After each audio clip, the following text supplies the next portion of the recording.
puedes encontrar los audios de Enfoque Crítico, Debate a Fondo y Píldora Roja en Canaria Semanal, Insurgente, La Haine y Caos en la Red. Y aquí puedes contactar con nosotros por correo electrónico produccionradioonline@gmail.com, por Twitter @enfoquecrítico_, y en Facebook facebook.com/debate a fondo. Desde la pasada crónica de Siria han sucedido varios acontecimientos. La bolsa rebelde de Ghouta Oriental ha desaparecido definitivamente. Todos los rebeldes que aceptaron su rendición fueron llevados a Idlib, excepto el grupo Jaish al-Islam, que parece que fue trasladado a Yarabulus. La bolsa rebelde del monte Kalamun se ha rendido muy rápidamente, entregando toneladas de armamento al ejército sirio. Más al norte, en Homs, prosiguen los combates con avances del ejército sirio mientras se negocia la rendición con los rebeldes de esta bolsa, algo que, según se rumorea, puede suceder bastante pronto. Mientras, al sur de Damasco, Yarmouk, parte rebelde de esta bolsa, también ha llegado a un acuerdo con el ejército sirio para retirar a Idlib o Yarabulus. Sin embargo, el Estado Islámico sigue resistiendo el avance del SAA y aliados en la parte occidental del campo de Yarmouk. Al oeste, en la frontera con Irak, la coalición estadounidense, junto con las SDF, están realizando la operación Zephyr Storm contra el Estado Islámico.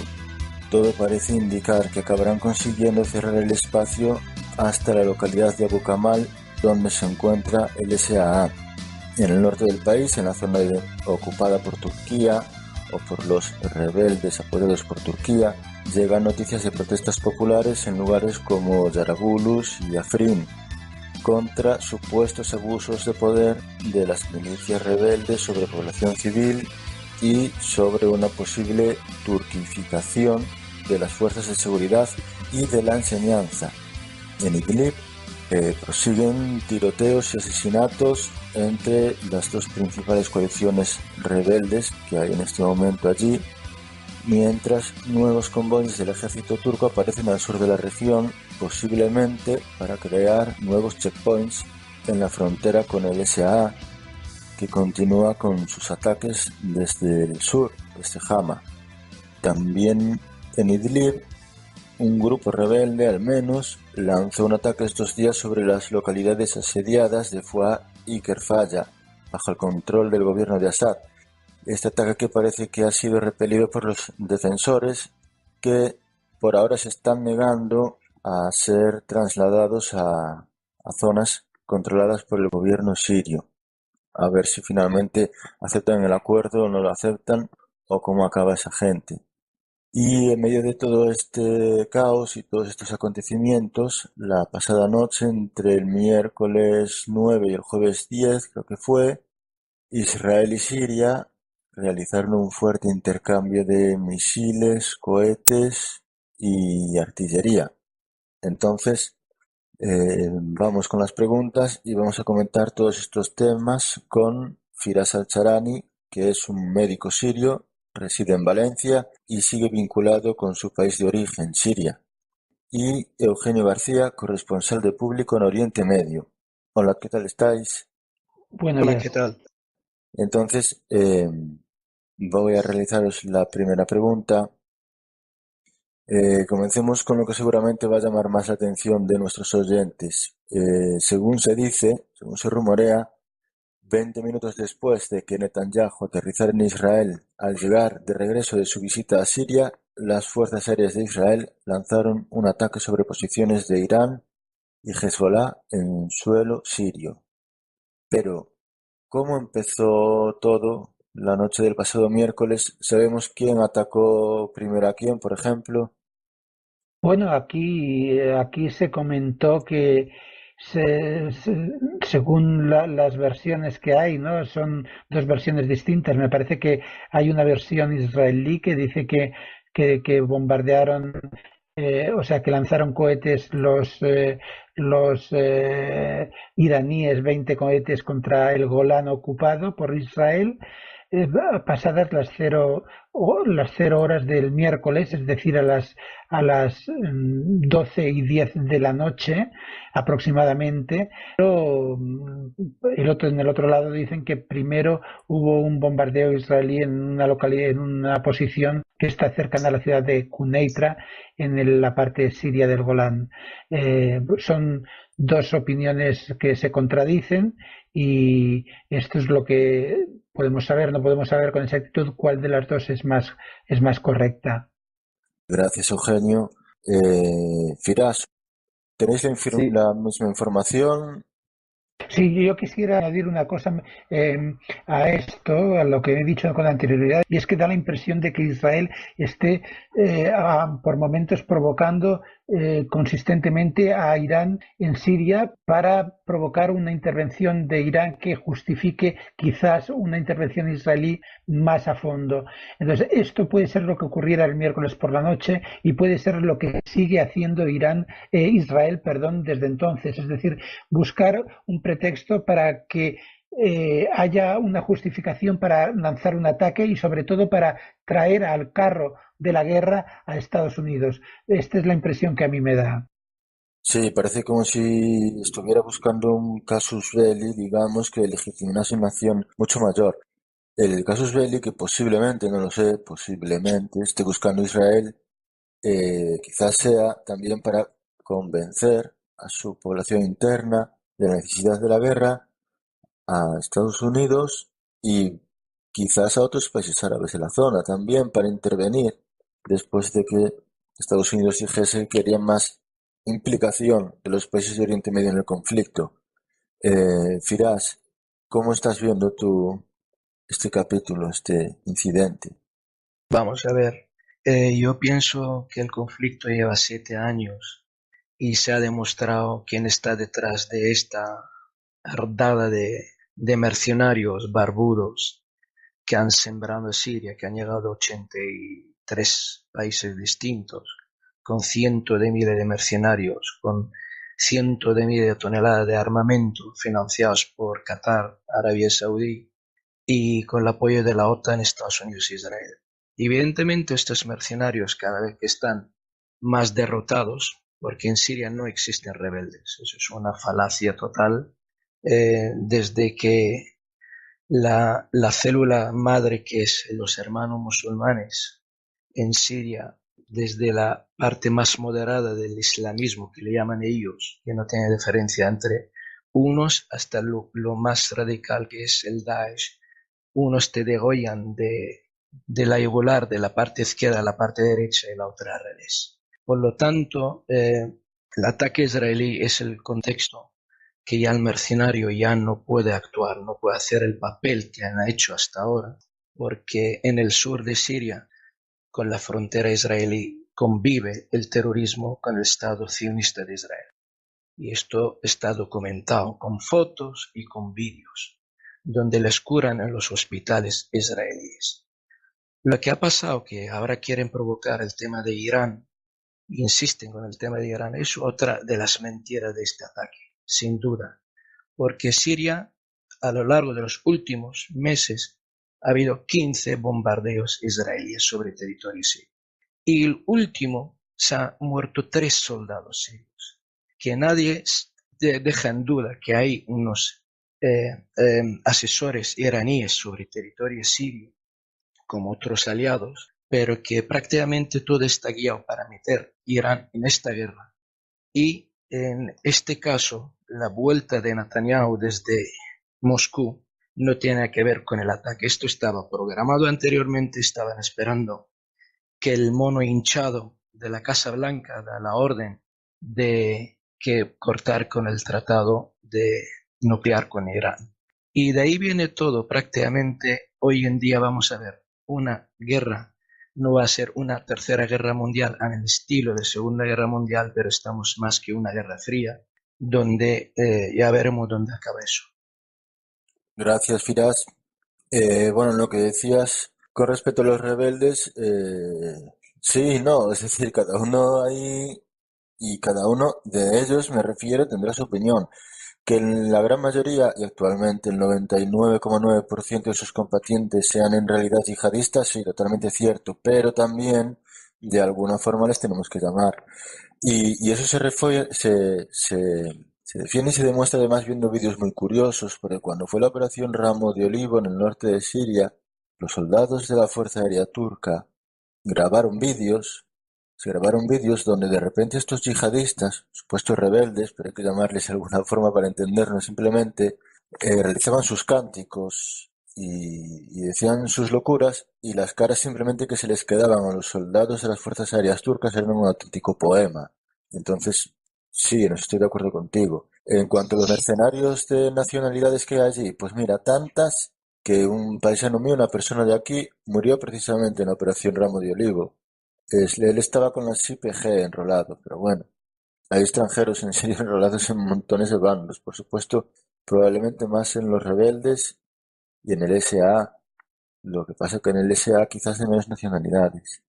Y respecto a los acontecimientos recientes, también sería bueno comentar eh, qué sabemos del, del material empleado por los países, ¿no? Porque muchas veces nos están diciendo, o nos intentan decir por la prensa, por los medios principales de la prensa, por los medios generalistas, como si estuvieran en igualdad de condiciones ahí Israel y el SA o Israel y Hezbollah o Israel e Irán. Pero ¿qué material bélico se ha utilizado esta semana en los bombardeos de esta semana? ¿Qué material bélico se utilizó desde Siria hacia Israel? ¿Cuántas bajas ha habido? Ha habido material e instalaciones destruidas. Además, hubo objetivos golpeados de un bando hacia el otro. Pregunto. Quiero empezar yo en esta pregunta, si me lo permiten. Cuando te refieres al ejército sirio, me imagino con letras, me imagino que te refieres al ejército legítimo bajo el orden constitucional de defender a Siria, Sí, que sí, lo me estoy obliga la refiriendo al Siria. constitución siria. Sí, perdona, Eso sí, es, me estoy vale, vale, refiriendo vale. al Syrian Arab Army, sí. A eso es, ya Y está claro. simplemente, claro, lo digo Sí, así por la porque letra, hay no que entenderse, por efectivamente, entendernos. simplemente para saber a quién nos estamos refiriendo. Perfecto.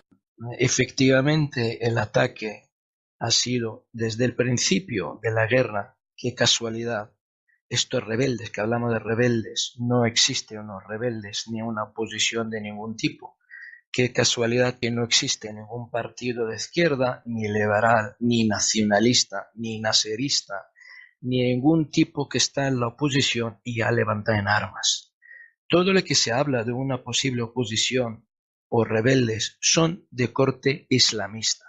Y lo que se pretende siempre nunca sacar la imagen clara, ni siquiera en los medios de comunicación, nunca dan la imagen quien está luchando en Duma o está en Idlib, porque solo por darle al europeo o al occidental o al mundo la imagen de los hombres que están detrás de las armas, cuando hay un bombardeo y dice que el ejército sirio ha bombardeado tal sitio y sacan una imagen de un niño en brazos de un tío corriendo, nunca ves la imagen de los barbudos que están detrás y las atrocidades que han hecho en el pueblo sirio y las minorías en particular. Ya no hablamos de las minorías cristianas, si no fuera la intervención rápida de Rusia, estamos hablando de otro tema.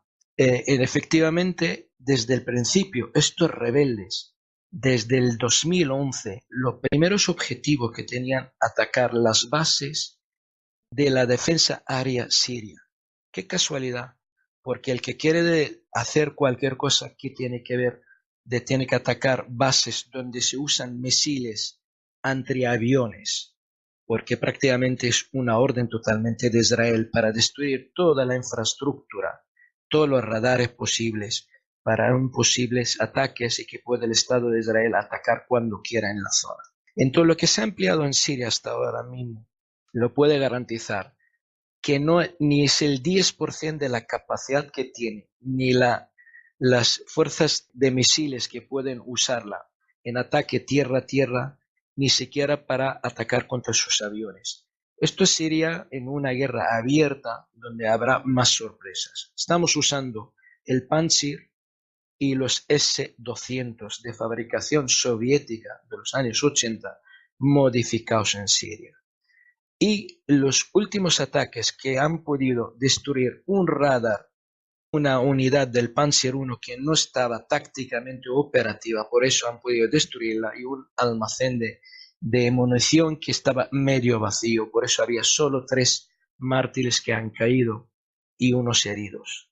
Por lo tanto, que tanto el boom que le están dando al tema, e incluso hasta lo que me llama la atención del Span TV, hablando que Rusia parece que lo ha permitido, ahora hay un ataque contra la actuación rusa, como si fuera que le ha dado el visto bueno y la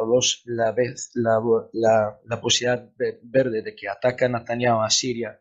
Eso es otra de las mentiras, porque también, por una parte, tiene mucho interés Israel a traer a Estados Unidos a esta guerra, por la otra banda, también por el tema del interés iraní, que va por delante del interés sirio y ruso, de implicar más gente en esta guerra, y por eso hay un ataque. Hoy en día parece que Rusia es el culpable de lo que ha pasado.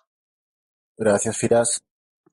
Claro, por eso os pregunto yo por datos sobre lo que pudo ser el resultado de este enfrentamiento, porque los medios israelíes, a través del Ministerio de Defensa, ahora de memoria o no, hablan de que en la noche del miércoles fueron golpeados 35 objetivos en suelo sirio, 35 objetivos de posiciones, según ellos, de Irán y Hezbollah, y algunas, sin enumerar, instalaciones antiaéreas de Siria.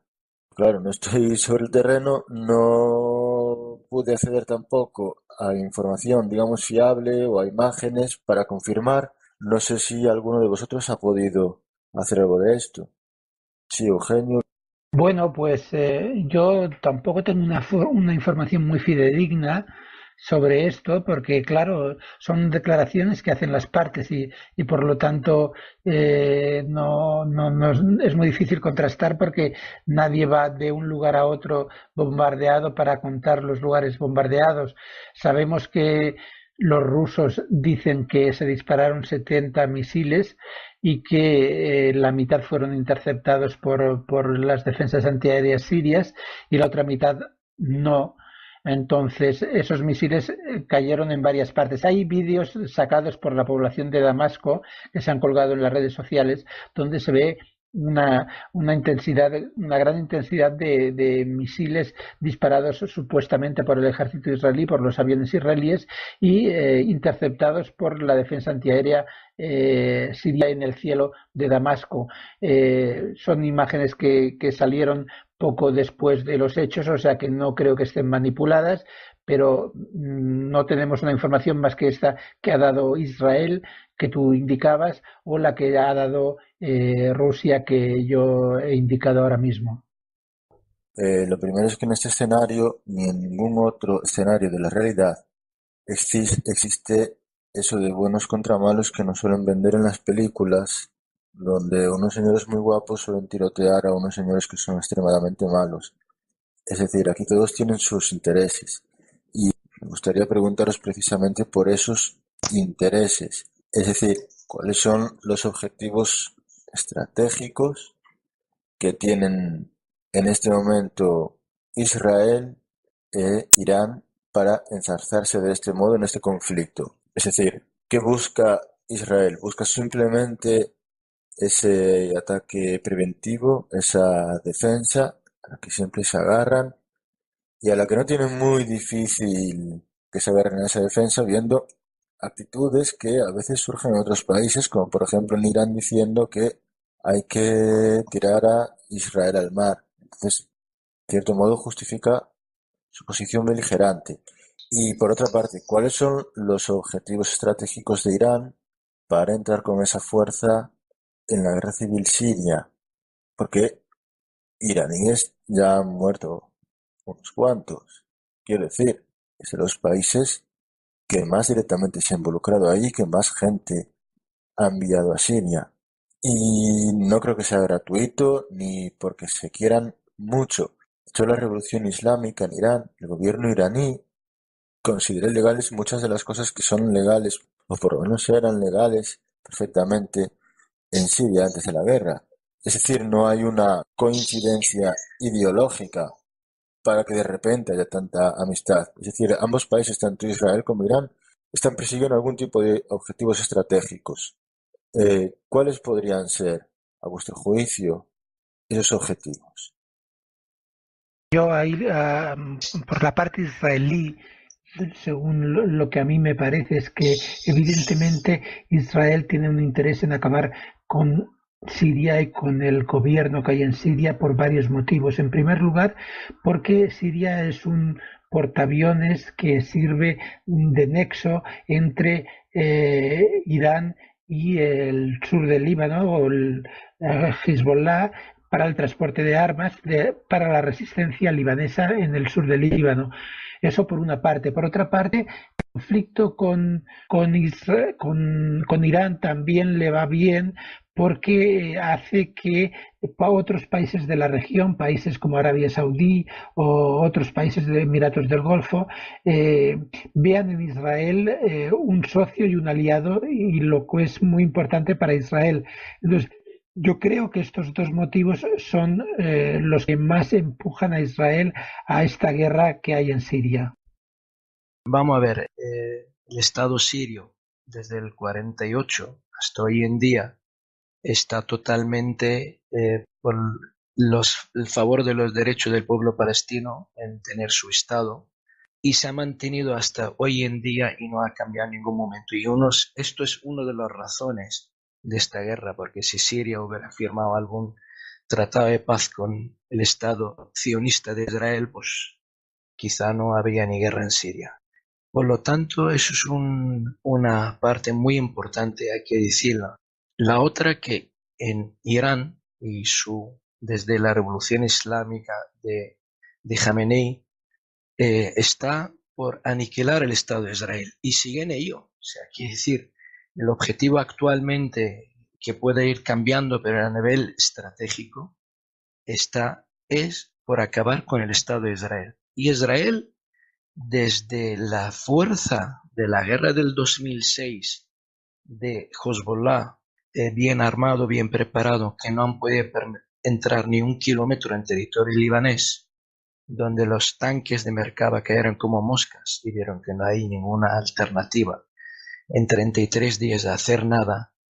Israel está tan en peligro que nunca se sintió desde el 48 ni las guerras de pantomima que saben hacer perfectamente, 4, 5, 6 días de una guerra y luego Estados Unidos lo para en Naciones Unidas. Hoy en día, en el Consejo de Seguridad de Naciones Unidas, hoy en día no es así. Por lo tanto, una de las cosas para el tema geoestratégico en la zona es la supervivencia del Estado de Israel, sin duda, que ha sabido mover mucho y muy bien el tema religioso por la ignorancia de la mayoría de los pueblos que están en la zona y cree que el tema es sunita y chiita, y han sabido moverlo muy bien porque el sionismo y la CIA no duermen nunca, van siempre por delante, van preparados y con la ayuda de la ignorancia de los pueblos, evidentemente.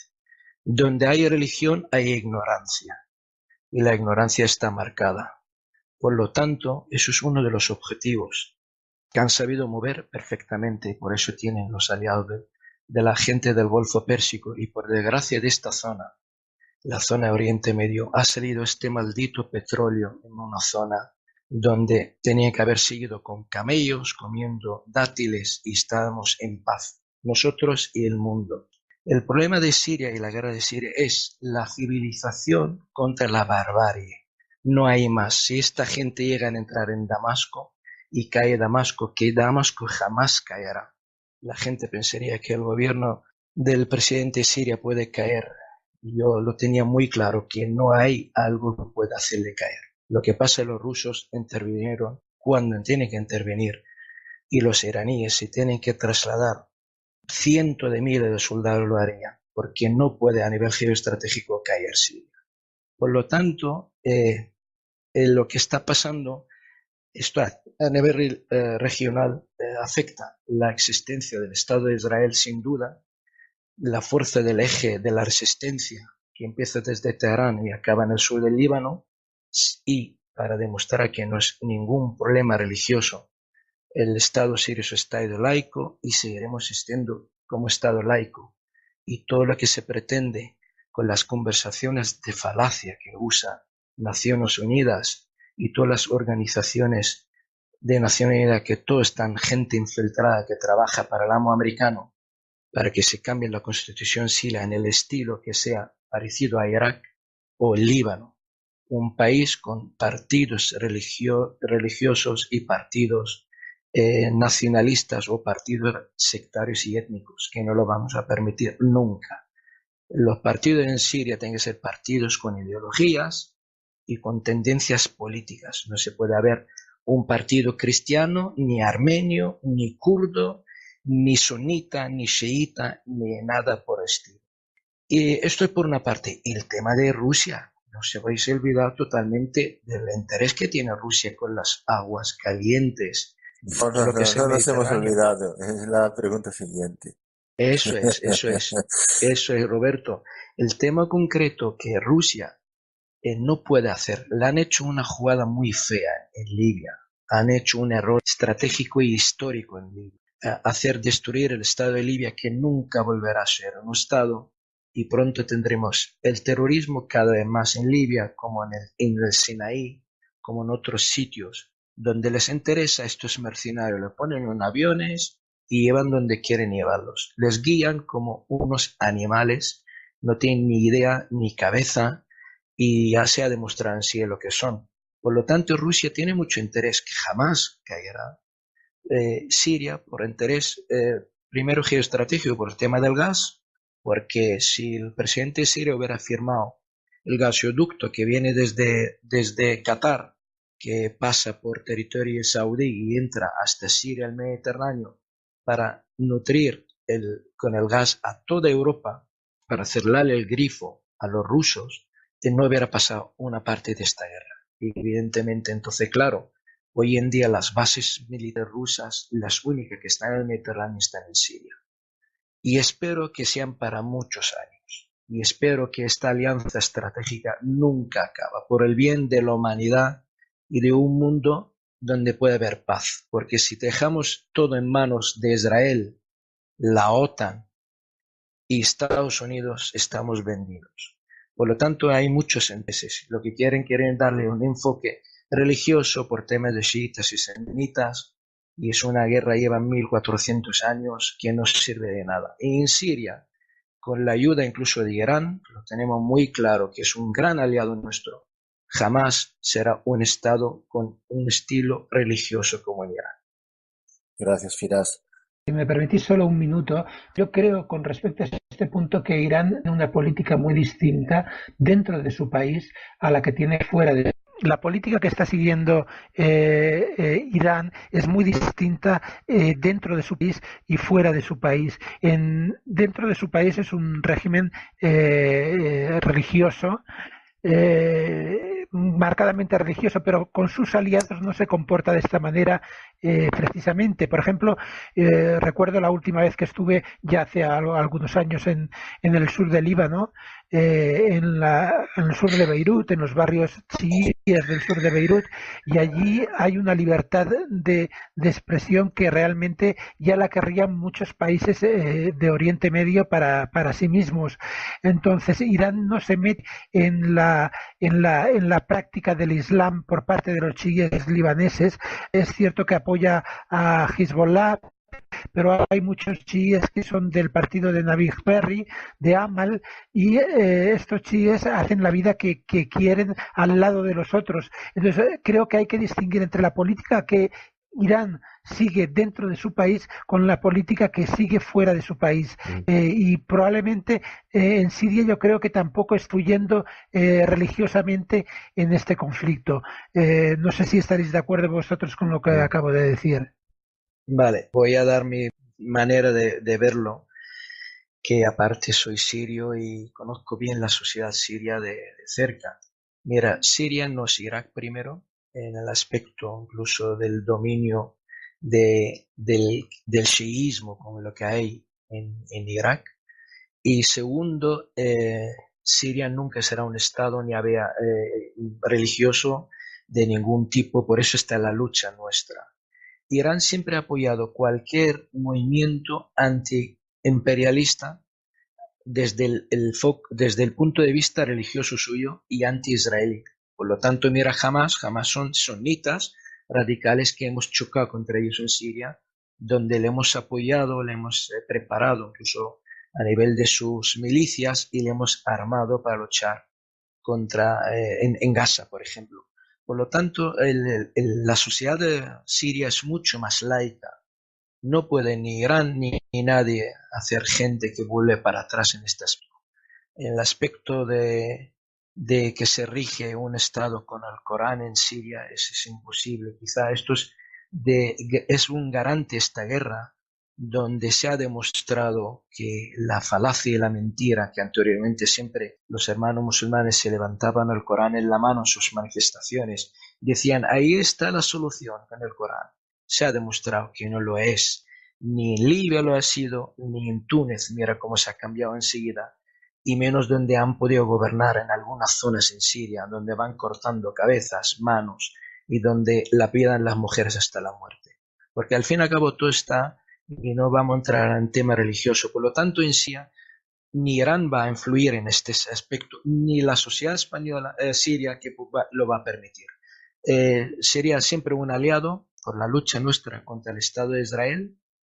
Vamos a ser aliados a nivel geoestratégicos, económicos y políticos, pero influencia a nivel religioso, que a cambio va a tener algo, lo dudo mucho. Y el mejor ejemplo es Hezbollah. Mira, gobierna con los cristianos maronitas, lleva bien con muchísima gente progresista, con el Partido Comunista Libanés, con toda la gente que está dentro de este gobierno, y los chiitas libaneses no se han metido ni han querido cambiar ninguna cosa dentro de la Constitución, ni una aplicación de alguna cosa que puede dirigir y hacer algún cambio al estilo religioso o dominar más zonas en el Líbano, que podrían perfectamente, con las armas que tienen, el poder que tienen, poder imponerlos en muchos sitios. Bien, si me permitís un momento, claro, la influencia religiosa de Irán en el exterior, es muy difícil que la tengan simplemente por cómo es su sistema de gobierno y cómo tienen a su sociedad. De hecho, yo hablo de vez en cuando con iraníes que hablan inglés, o yo no hablo ese idioma, y hay mucha gente que me cuenta que hay un secularismo latente, sobre todo entre la población urbana. En la población rural iraní me parece que es diferente. Y hay un secularismo latente de gente que no se atreve siquiera a decirlo y que hace que como que sigue creyendo en esa religión. Entonces quizás la influencia que esté buscando Irán es más, digamos, estratégica. Por ejemplo, imaginaos que mañana se firma la paz y que Irán queda como el principal colaborador junto con Rusia para haber mantenido el gobierno de Assad. Eso le va a permitir jugar ciertas cartas en la negociación, como por ejemplo exigir, pues, oye, este tipo de leyes puede favorecer a que mi empresa, mi gas, mi petróleo, y lo que sea, los libros que escriban mis editoriales de texto para los colegios, lo que sea, pueden entrar en tu país. No lo sé, pero a lo mejor pregunto, los tiros de Irán van por ahí. Es decir, si Irán estuviese buscando esa actitud intervencionista, quizás habría tenido otra respuesta a los bombardeos de Israel durante los últimos años, a posiciones que pueden estar cogiendo Hezbollah o los iraníes en Siria. ¿Puedo intervenir yo un poquito? Sí, adelante. Vamos a ver. Estados Unidos es un tigre de cartón, más que puede asustar a mucha gente que ya en Siria y en Irán ya no le tenemos miedo, ¿vale? Y el último ataque con sus misiles inteligentes, la gente está encima de los fincas mirando cómo derribamos sus misiles inteligentes con el S-200, ¿vale? Y Irán es capaz de llevar una guerra, si es necesario, contra Israel y se demuestra lo que ha pasado con Hezbollah. Tú imagínate una milicia en 33 días que ha conseguido Israel, más que el bombardeo de infraestructuras, y no ha podido vencer ni un kilómetro en el sur del Líbano. Por lo tanto, este tiempo de las vergüenzas que hemos pasado se ha acabado. Quiere decir que no es así. Hoy en día Israel está asustada más que nunca. Estados Unidos no puede ser suficiente para su seguridad, a pesar que mucha gente lo piensa, y todo el armamento que hay en el Golfo Pérsico, con las bases militares americanas y todos estos ejércitos no sirven de nada. El mejor ejemplo es Yemen. Imagínate Yemen, todo un país bloqueado, donde no dejan que entre ni trigo para que coman, que ha hecho Arabia Saudí. Si hay yemeníes están combatiendo en el sur de Arabia Saudí, quiere decir que hoy en día a nivel geoestratégico ha cambiado el mundo. Ya no hablamos con el apoyo ruso, que los rusos van a entrar, no van a ser genuinos por una tercera guerra mundial, por intereses sirios ni iraníes, pero que el objetivo de Irán a largo alcance, a corto, como desde el principio, es destruir el Estado de Israel. No nos vamos a equivocar, es que van cambiando poco a poco tendencias, manera de verlo, según cada momento hay tácticas. Y estas tácticas van cambiando, por eso se va cambiando la política en cada momento. Pero desde el 82, que se ha creado Hezbollah, hasta hoy en día es una fuerza muy bien preparada. Israel es un país que no tiene profundidad geoestratégica de ningún tipo, da igual que lleva armamento nuclear, que puede ser algo contraproducente para ellos, porque se puede atacar hasta sus bases y sitios donde pueden tener este armamento, y es un país pequeño, quiere decir, están acojonados con el tema, sin duda, y de ahí viene todo el problema, con el tratado nuclear, con el tema de los misiles iraníes. Están asustadísimos que los iraníes están en Siria. Hasta hoy en día los iraníes no están en Siria. Hay asesores militares en Siria, pero si tienen que estar, estarán. No hay ningún problema. Si el momento que lo necesita el gobierno legítimo sirio y puede dar esta autorización, lo estarán en una guerra próxima. Yo creo que el verano este va a ser un verano muy caliente a todos los niveles. Espero que esto no se pierda de las manos, porque esto se puede saber cuándo empieza, pero cómo puede acabar, pues no lo sé, ni lo puede saber ni la gente en la Casa Blanca, ni en el Kremlin. Pero que Irán y sus aliados hoy en día están en una posición muchísimo más fuerte, incluso diría antes del 2011, a pesar que se ha destruido una parte de Siria, pero el ejército sirio está con una moral por las nubes, una preparación que antes no la tenía, y nosotros hemos tenido dudas de esta preparación del ejército sirio a lo largo de muchos informes que por intentar aguantar una guerra abierta con Israel. Hoy en día no tengo ni la mínima duda que Israel está en un problema muy importante en lo largo de su historia. Bueno, un par de puntos interesantes. A ver si lo podéis confirmar. En cuanto a la presencia de Irán en Siria, la presencia en el terreno, en suelo sirio, a mí me van llegando poco a poco noticias de oficiales iraníes muertos y enterrados en Irán. De hecho, algunos de ellos con bastante pompa. Por ejemplo, justo los de estos últimos días, al parecer no hubo tanta pompa en los entierros. Pero quiero decir, está habiendo bajas, entonces no se puede decir, no, solo son asesores. Oye, pues serán asesores junto con otra gente que les acompaña por algún motivo. No, a lo mejor, el ejército regular iraní, pero sí a través de otros medios. Simplemente lo digo por las bajas. Ahí tiene que estar habiendo iraníes. Y lo mismo me vale para todos los otros bandos, es decir, tanto para lo que llamamos rebeldes, tanto para todos los grupos que hay en las SDF, tanto para el SAA. Es decir, cuando llegan los cadáveres a los hospitales, y algunos de ellos se han identificados y otros no, hay extranjeros en todos los bandos y hay locales en todos los bandos. Irán, por lo que yo conozco, no se está escapando a esto. Y en el otro punto, sobre la capacidad militar de SAA actualmente, y lo hilo ya con la siguiente pregunta, que es la posición que está tomando Rusia en este conflicto, en esta tensión entre Siria e Israel o entre Irán e Israel.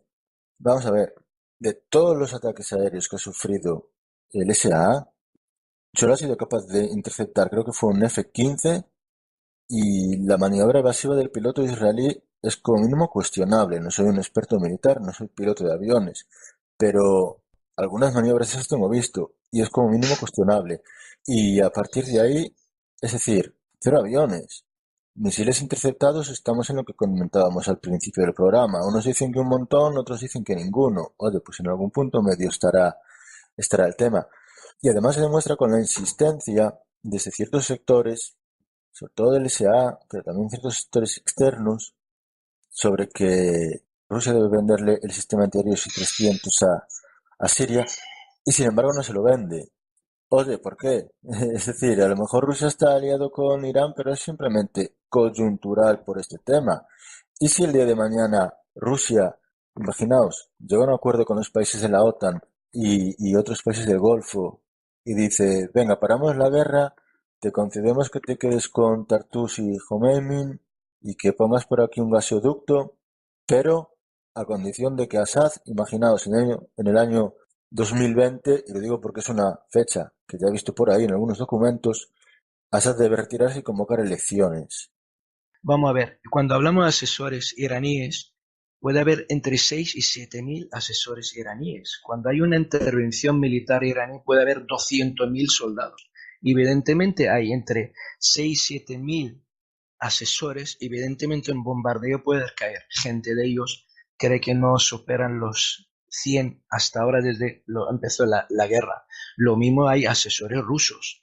Aparte que hay tropas rusas en algunas zonas concretas. Por lo tanto, eso es la primera contestación. La segunda contestación con el tema del F-16, quiero decir que maniobra del piloto israelí, eso es lo que dice Israel, ¿vale? Se ha derribado encima de Israel, ¿vale? ¿Y por qué no derribamos más aviones? Porque no se atreven a entrar en territorio sirio. Si disparan desde el territorio ocupado, desde el Golán ocupado, y otra vez sobre el espacio aéreo libanés, es muy fácil tal, pero no se atreven a entrar porque se van a ser derribados, sin duda. Por lo tanto, ya no tienen tanta superioridad en el aire, hasta ahora que lo han dominado, teniendo en cuenta que vuelvo a decir una cosa y lo vas a ver pronto. El S-300 está en Siria y hay equipos sirios preparados para usarlo, ¿vale? Llevan más de 1 año y medio preparándose en Rusia. Simplemente es una decisión política, pasarle de manos rusas a manos sirias. No hace falta que vengan los barcos, ni tienen que llegar, ni tienen que entregarlo, ni que la inteligencia israelí tiene que no sé qué, no sé cuántos. Esto no va a pasar. En un momento de un día al otro, ya lo tiene el S-300, el ejército sirio, cuando da la autorización Rusia. Claro. Bien, gracias. Entonces, Eugenio, una pregunta. ¿Cómo se está percibiendo en Israel esta situación? Es decir, ¿la población israelí percibe ese peligro como real, lo percibe como una excusa? ¿Qué apoyo tiene actualmente el gobierno de Netanyahu, del Likud? ¿Realmente estas acciones, si realmente fuesen ponerle un anzuelo a Irán para escalar en el conflicto, qué apoyo tiene el Likud para conseguir eso de la población? Bueno, mira, anoche se divulgaron unas encuestas, una encuesta concretamente, el Canal 2 de la televisión, que es el más popular de Israel, una encuesta sobre qué ocurriría si se celebran ahora elecciones, y la encuesta dio a Netanyahu una gran ventaja sobre sus rivales, una ventaja que no tenía hasta ahora. Es decir, que lo que ha ocurrido en los últimos días, en las últimas semanas, indica que la población israelí da más apoyo a Netanyahu que antes. Netanyahu obtendría 35 escaños y el segundo partido sería Yesh Atid, un partido de centro, digamos, que obtendría 18 escaños. Es decir, lo que ha ocurrido en los últimos días da un apoyo mayor a Netanyahu del que tenía antes. ¿Cómo lo ve la población israelí? Yo creo que no hay una opinión única, que hay varias opiniones, pero que en general la población se cree el discurso sistemático que lleva a cabo el gobierno de Netanyahu. Entonces se creen que están amenazados y que todo lo que está haciendo el gobierno israelí es en libertad, en defensa propia. Esto es lo que la gente piensa, y piensa que debe hacerlo porque se está defendiendo de Irán y de otros países.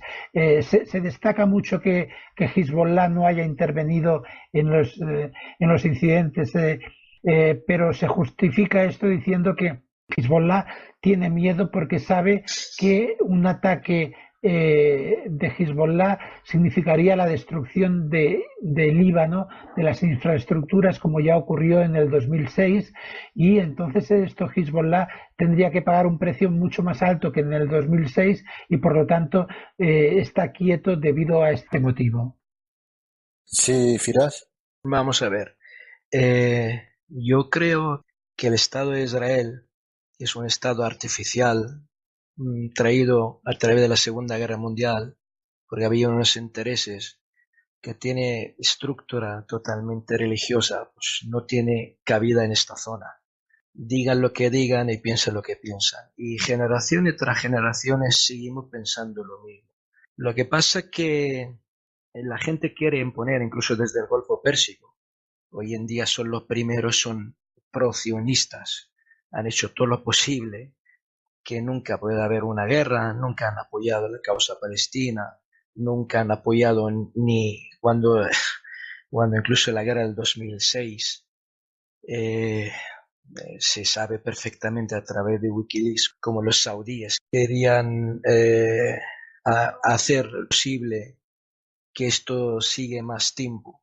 Por lo tanto, para acabar pronto el debate, nosotros la guerra actualmente en Siria y cuando tiene que ser contra Israel no lo va a decidir el israelí, lo va a decidir el sirio, el iraní y Hezbollah.